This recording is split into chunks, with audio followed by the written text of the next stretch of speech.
Welcome to Babita Santosh economy app. ఈ app ద్వారా రాబోయే గ్రూప్ 1 to 3 నోటిఫికేషన్స్కి గాను ఎకానమీ లైవ్ క్లాసెస్ కండక్ట్ చేయడం జరుగుతుంది. ఎవరైతే ఎకానమీలో టాప్ స్కోర్ సాధించాలి అనుకుంటున్నారో ఖచ్చితంగా బబితా సంతోష్ ఎకానమీ యాప్ని పర్చేస్ చేసేయండి. యాప్ అండ్ బబితా సంతోష్ ఎకానమీలో మనకి టెస్ట్ సిరీస్ కూడా అవైలబుల్గా ఉన్నాయి కాబట్టి ఖచ్చితంగా బబితా సంతోష్ ఎకానమీ యాప్ని పర్చేస్ చేసేయండి.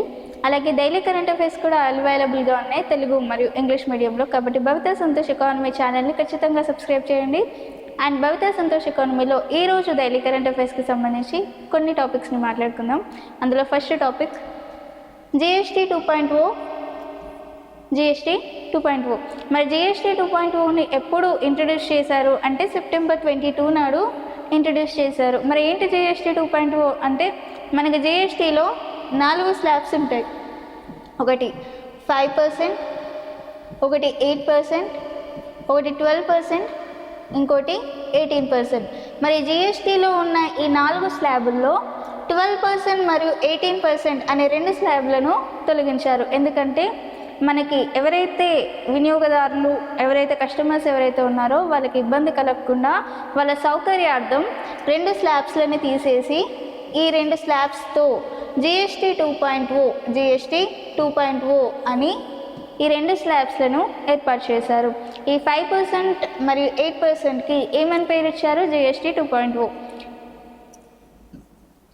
ఎందుకోసం అంటే మనకి ఎవరైతే కస్టమర్స్ని వాళ్ళ యొక్క సౌకర్యార్థం.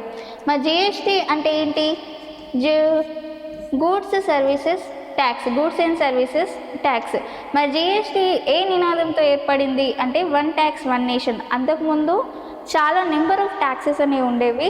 అన్ని ట్యాక్సెస్ని తీసుకెళ్ళి ఒక ట్యాక్స్ కిందకి తీసుకురావాలి అన్న ఉద్దేశంతో జిఎస్టీని 1 tax 1 nation కింద మనకి ఏర్పాటు చేయడం జరిగింది. జిఎస్టీ 1 tax 1 nation కింద జిఎస్టీని ఏర్పాటు చేశారు. మరి జిఎస్టీని ఎప్పుడు ఆమోదించారు అంటే 2017 July 1st 2017 July 1st నాడు జిఎస్టీని ఆమోదించారు. మరి జిఎస్టీని ఆమోదించిన మొట్టమొదటి రాష్ట్రం ఏది అంటే అస్సాం. జిఎస్టీని ఆమోదించిన మొట్టమొదటి రాష్ట్రం ఏది? Assam. So this is about GST 2.0. So GST 2.0 was introduced on September 22nd. And what is GST 2.0? So GST has 4 slabs. How many slabs? 4 slabs.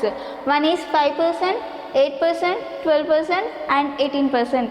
And in this 4 slabs they removed 2 slabs of 12% and 8%, and another 2 slabs 5% and 8%. These 2 slabs are given name of GST 2.0, given name GST 2.0. And what is GST 2.0? So these 2 slabs are called GST 2.0. So what is the purpose for this GST 2.0? The purpose is to made more facilities to customers, more facilities to customer. And GST, what is GST? GST means goods and services tax, and GST is formed as with the slogan of 1 tax 1 nation, with the slogan of 1 tax 1 nation. And GST was formed on 2017 July 1st, and the first state implemented GST is Assam. First state implemented GST is what? Assam. And this is about GST 2.0. And VBG Ramji bill, VBG Ramji bill. మరి VBG Ramji bill అంటే ఏంటి అంటే మనకి MGNREGAలో భాగంగా MGNREGAలో భాగంగా దాని పరిరక్షణార్థం కోసం ఈ VBG Ramji బిల్ని ఏర్పాటు చేశారు, లేదంటే VBGని ప్రవేశపెట్టడం జరిగింది. VBG మరి ఇది దేనికోసం పనిచేస్తుంది అంటే మనకి MGNREGA అనేది Mahatma Gandhi national rural employment guarantee scheme. ఇది దేనికోసం మనకి గ్రామాల్లో ఉండే ప్రజలు ఎవరైతే ఉన్నారో వాళ్ళకి 100 రోజుల ఉపాధి హామీ పథకాన్ని అందించాలి, 100 రోజుల పని కల్పించాలి అనే ఉద్దేశంతో ఈ MGNREGAని ప్రవేశపెట్టారు. మరి దీనిలో భాగంగానే ఈ VBGని ఏర్పాటు చేశారు.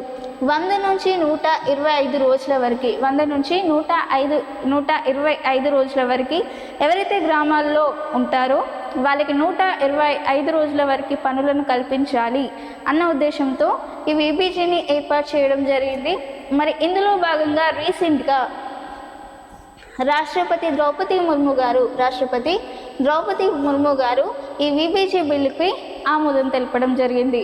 అంటే గ్రామాల్లో ఉన్న ప్రజలు ఎవరైతే ఉన్నారో, గ్రామాల్లో ఉన్న యువకులు ఎవరైతే ఉన్నారో, నిరుద్యోగులు ఎవరైతే ఉన్నారో వాళ్ళకి ఉపాధి హామీ కల్పించాలి అన్న ఉద్దేశం దేనిది విబిజి MGNREGAలో భాగంగా ఈ విబిజిని ఏర్పాటు చేశారు. రీసెంట్గా రాష్ట్రపతి ద్రౌపది ముర్ము గారు ఆమోద ముద్రని వేయడం జరిగింది.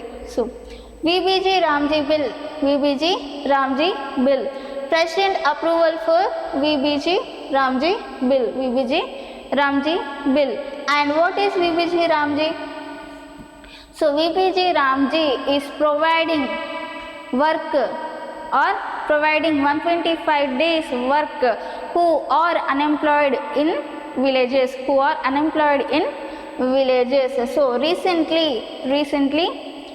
Rashtrapati or President Draupadi Murmu approved this VBG Ramji bill. This is about President approval for VBG Ramji bill. World inequality report 2026. మరి వరల్డ్ ఇన్ఈక్వాలిటీ రిపోర్ట్లో భాగంగా ఏమని సమాచారం ఇచ్చారు అంటే మనకి అగ్ర 10% ప్రజలు ఎవరైతే ఉన్నారో వారి యొక్క సంపాదన అనేది 65%గా ఉందంట. అగ్ర అంటే మనకి సినిమా హీరోస్, పొలిటికల్స్, ఇంకెవరైనా కోటీశ్వరులు ఎవరైతే ఉన్నారో, బిజినెస్ మ్యాన్స్ ఎక్సెట్రా, వాళ్ళని అగ్ర 10% అని అంటాం. మరి అగ్ర 10% ప్రజలు ఎవరైతే ఉన్నారో వాళ్ళ దగ్గర సంపాదన అనేది ఎంత ఉందంట? 65%గా ఉందంట. అలాగే అగ్ర 1% మనకి అంబానీ లాంటి వాళ్ళు ఎవరైతే ఉన్నారో వాళ్ళకి టాప్ మోస్ట్ పీపుల్స్ ఎవరైతే ఉన్నారో వాళ్ళ దగ్గర సంపాదన అనేది 40%గా ఉంది అని చెప్పి ఈ రిపోర్ట్లో పేర్కొనడం జరిగింది. మరి ఇందులో భాగంగా భారత్లో లేదంటే దేశంలో లేదంటే ప్రతి ఒక్కరి సగటు ఆదాయం అనేది 6,200 యూరోలుగా అంచనా వేసింది. అలాగే సగటు సంపాదన అనేది 28,000 యూరోలుగా అంచనా వేసింది. So this is World Inequality Report saying that. So World Inequality Report according to this report, and top 10 richest peoples has 65% of income, and top most richest people of 1% people has 40% of income. So the average person income is 6,200 euros and the average income is 28,000 euros. This is said by World Inequality Report 2026. Next Padma అవార్డులు బిరుదులు కావు, Bombay high court చెప్పింది. మనకి కూడా తెలుసు, మనకి పాలిటీలో article 18లో భాగంగా మనకి పేర్లు పద్మశ్రీ, పద్మవిభూషణ్, మనకి ఇంకా పద్మ అవార్డ్స్కి సంబంధించి ఏవైతే ఉన్నాయో అవన్నీ మనం రీసెంట్గా చూస్తూ ఉన్నాం. సినిమా వాళ్ళకి ఇంకా ఏదైనా ఫేమస్ వాళ్ళకి ఈ అవార్డ్స్ అనేది ఇవ్వడం జరుగుతుంది.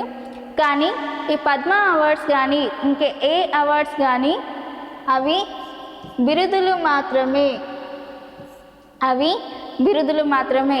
ఎవరు కానీ పేరుకు ముందు కానీ వెనుక కానీ ఈ పద్మ అనే అవార్డ్స్ని చేర్చకూడదు. మనకి ఆర్టికల్ 18లో భాగంగా మనకి పొలిటికల్లో చూస్తే లేదంటే పాలిటీలో చూస్తే ఆర్టికల్ 18లో భాగంగా పద్మ అవార్డ్స్ అనేవి బిరుదులు కావు, పేర్ల ముందు కానీ వెనక కానీ జోడించకూడదు అని ఉండింది.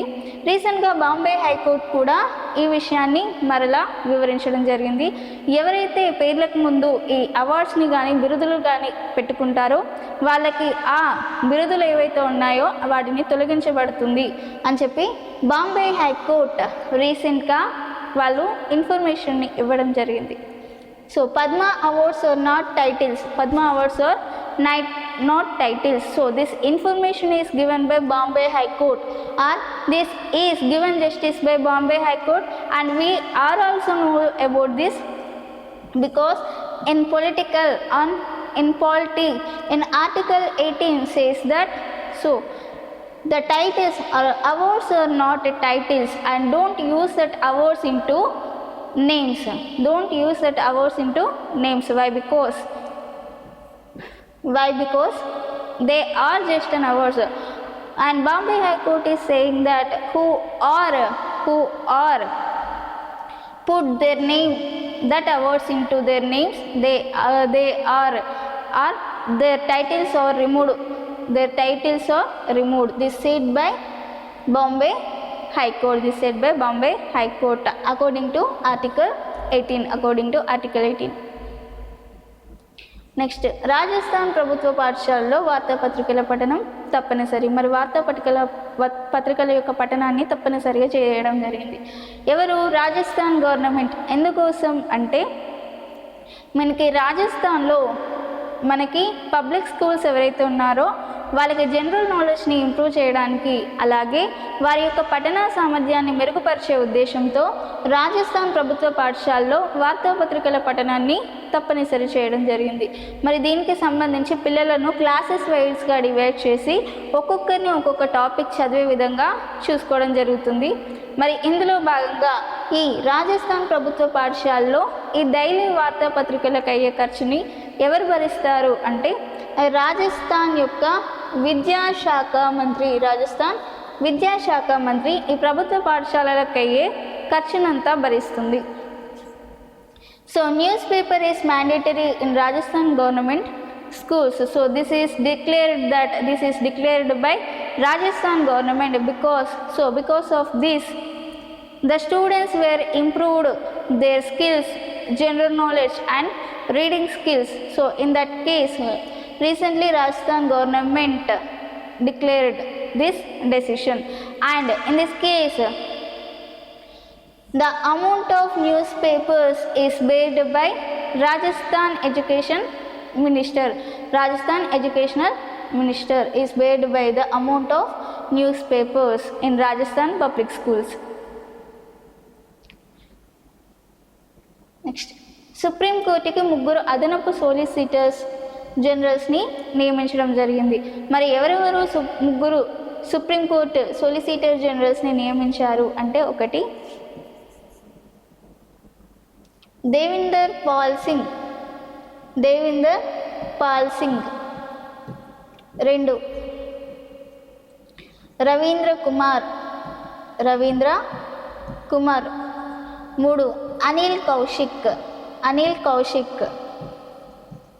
ఈ 3ని సుప్రీంకోర్టుకి అదనపు సోలిసిటర్ జనరల్స్గా నియమించడం జరిగింది. మరి ఎప్పుడు నియమించారు అంటే December 25, 2025 డిసెంబర్ చివరిలో ఈ నియామకం అనేది జరిగింది. అంటే భారత ప్రభుత్వం తరపున ప్రాతినిధ్యం వహించాలి అన్న ఉద్దేశంతో ఈ 3 అదనపు సోలిసిటర్ జనరల్స్ని సుప్రీంకోర్టుకి నియమించడం జరిగింది. So appointment of 3 additional solicitor generals for the Supreme Court. So the 3 solicitor generals are, first one is Devinder Pal Singh, and second one is Ravinder Kumar, and third one is Anil Kaushik. So they are appointed in December 2025. They are appointed from Indian government, appointed